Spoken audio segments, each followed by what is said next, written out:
bokk depuis surtout avec les démissions à l'Assemblée nationale. gis nga loolu lépp mécanicité bi la rek ay modalité la. ay démission article kodo xam nga wax ji lan la. nous sommes une démocratie majeure qui a pu enfanter 3 alternances démocratiques en moins de 24 ans. yaa que tey corpus juridique boobu noonu moom moo tax ku tudd Bassirou Diomaye Faye mën a falu bul fàtte contexte bu Bassirou Diomaye Faye faloo. y avait des coow lu bëri y avait amoon na boobu coow yu bëri boobu boo koy fàttaliku ba ñaan ay rapport ak yooyu ñu respecté constitution bi rek. après jàmm na ñooy.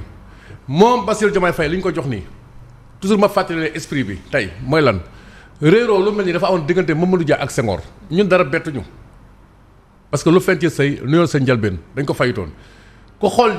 réeroo yu amoon ci seen biir balaa Diomaye Faye di falu sax xam nga ne coow luy ñëwaat la moo tax à chaque fois bu daan toog fii ñuy rappeler événement 1962 yi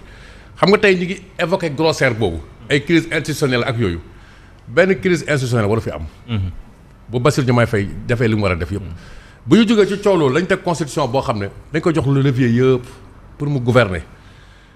mais Bassirou Diomaye Faye moom moo fal Ousmane Sonko premier ministre débat boobu juriste yi du ñu ko porté Sénégal un contumax koo xam ne yoon dafa la woo vous êtes rebelle à la loi ngay dama wuy yoon bu ñu la jàppee dafa am lu ci yoon wax bu ñu la gisee respecté nañ ko ay doomu sénégalais faatu fi comprendre nga ñu ñëw naan amnistie partielle vous croyez que loolu dëgg la et que loolu c'est conforme aux conventions que nous avons ratifiées et qui s'imposent à nous loolu yoon la ba tey ak yeneen yi nga fii gis nii quoi xam nga fii xool nguurum maa tey la avec ces gens là rien n'est neuronal tout est musculaire parce que dañoo jàpp ne loolu mooy andi pouvoir amul ministre bu fi mel ni buy daganal saaga yi mel ni yéen continuer leen saaga yi parce que loolu ñu andi pouvoir. wala déggoo ko fi yooyu yëpp. kenn maa tey xaw ma et cetera.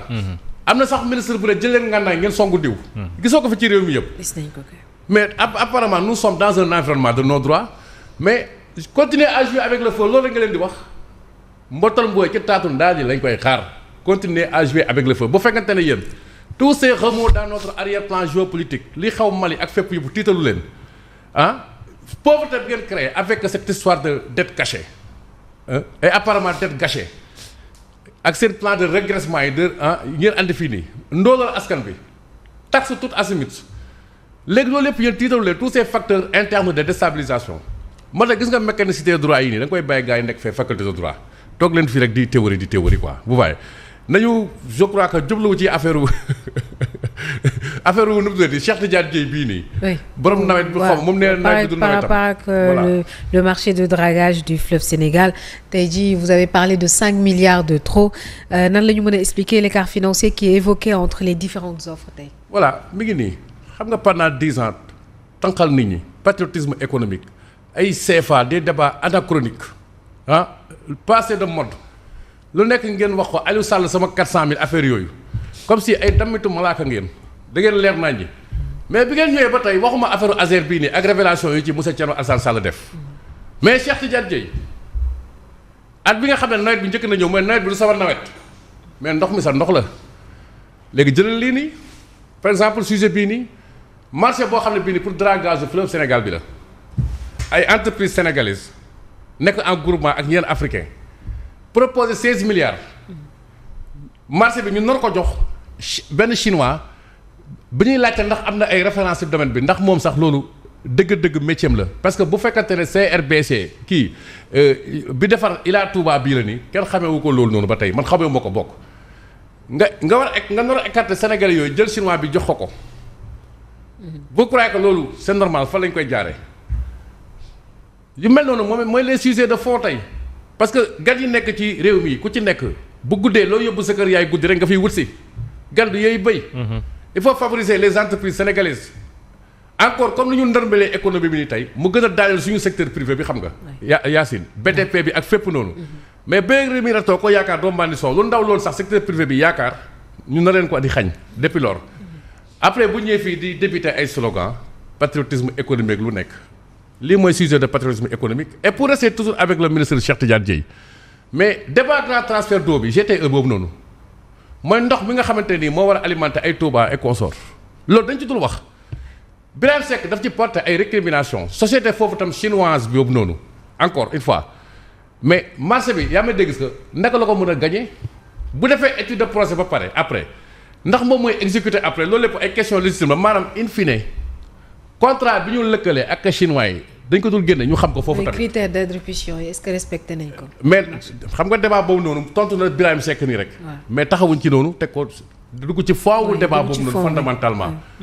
moo tax gis nga ñoo ay autorités de l'eau mooy leen tey leen embouteillage de l'eau ngeen fi gis. pour plus de transparence dañoo war a publier. mais tout document yëpp mu leer. tout lépp la ñu war a andi te gis nga société chinoise boobu noonu Sine Hydro boobu tàppeel Google xool fu bëri dañ ko jàpp ci ay fraude ci àdduna bi c'est une société blacklistée am coow ay banque africaine de développement ak lépp bu ñu ñëwee fii daal xam nga yaa may dégg gis que fii c'est l'empire du milieu ñu jox leen lépp chinois yi après gan yi ci ñu tëti ñi nga xam ne ñooy doomi réew mi ñoom ñu toog. muy beneen coow xam nga bërki démb nag loolu du ma ko waxaat coowal ak Cheikh Dieng ñaari at ñu koy wax fii nii est-ce que boobu war yoon tekki nomba tànkam parce que suspicion yi dafa fortoon ci koom comme ce qui est valable pour Jean-Michel Sène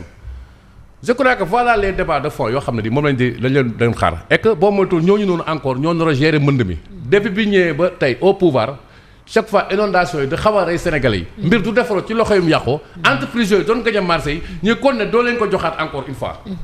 ba pare na jubal jubbanti alors que y a des pratiques yoo xam ne moo gën a dëng garabu yow ak rond-point bu ñu waxantee dëgg rek c'est pas du jubal jubbanti encore une fois xam nga léegi nag li moo tax Yacine man je crois que il faut recentrer le débat sur les priorités de l'heure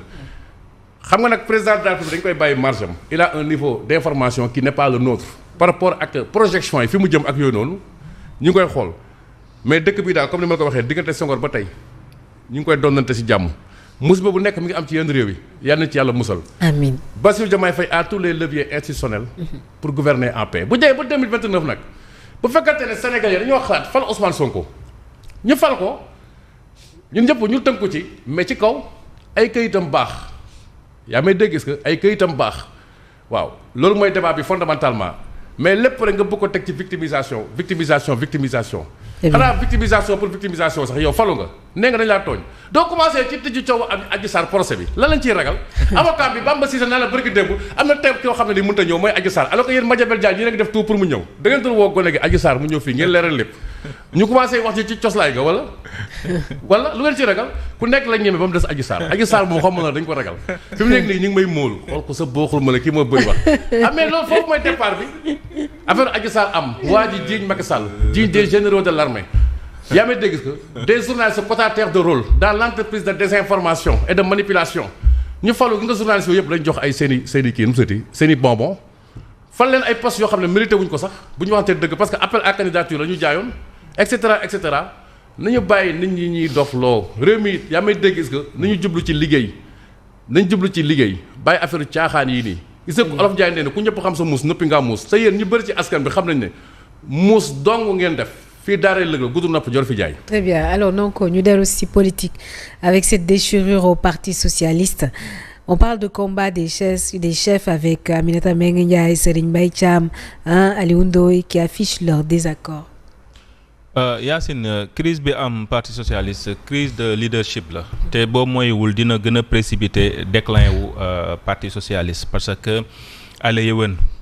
li ñu gis moom mooy ne bi Parti socialiste ñàkkee nguur gi ba léegi dafay gënti deltu ginnaaw gis nañu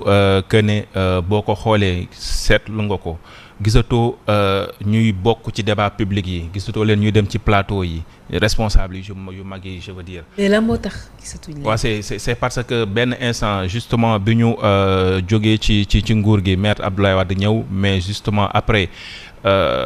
c'est le président Macky Sall mi nga xamante ne moom moo gagné après Abdoulaye Wade bi Macky Sall ñëwee dafa teg li nga xam ne moom mooy coalition Benno Bokk Yaakaar ñoom ñu ñëw dugg ci daanaka coalition bi moom moo leen xawoon a mën naa ne yóbbaale muur leen ba daanaka boo koy xool 12 ans wu Macky Sall yëpp presque ñoom ñu ngi woon biir Benno donc daawuñu am candidature proprement dit bu Parti socialiste ci élection yi parce que Macky Sall lañ doon porter ce qui veut dire bi ñu ñàkkee nguur gi 2000 ba 2026 tey jile 26 ans après gisoo leen ci yenn échéance électorale yu mag yi ñu samp seen ndënd loolu est-ce que c'est pas parce que le parti pesetul waaw pesetul loolu laay wax ni parce que déclin la parce que lu tax pesetul moom mooy parce que parti bu toll ni Parti socialiste ak taarix bi mu am ci Sénégal yanuwul maanaa élection présidentielle am te amuñu candidat bu parti socialiste quel que soit ak composition yeeg quel que soit coalition yeeg yooyu mais ñoom dañoo porté woon benn choix dem ci Benno Bokk Yaakaar bi Macky Sall ñëwee loolu tax na ba daawoo leen dégg lu bëree bëri en tout cas ñuy wax typiquement ci parti socialiste tey jëlee crise de leadership la nañ ko wax ñi nga xamante ne ñoo fi jiite également parti socialiste yàgg nañ fi moo xam ci côté Aminata Mbengue Ndiaye moo xam ci côté ñoom Serigne Mbaye Thiam ñoom lañ fi yàgg a dégg donc ñoom si boppam ñoom ñëpp ñoo war a may la nouvelle génération ñu ñëw parce que bu ñuy wax parti socialiste mais vous vous rappelez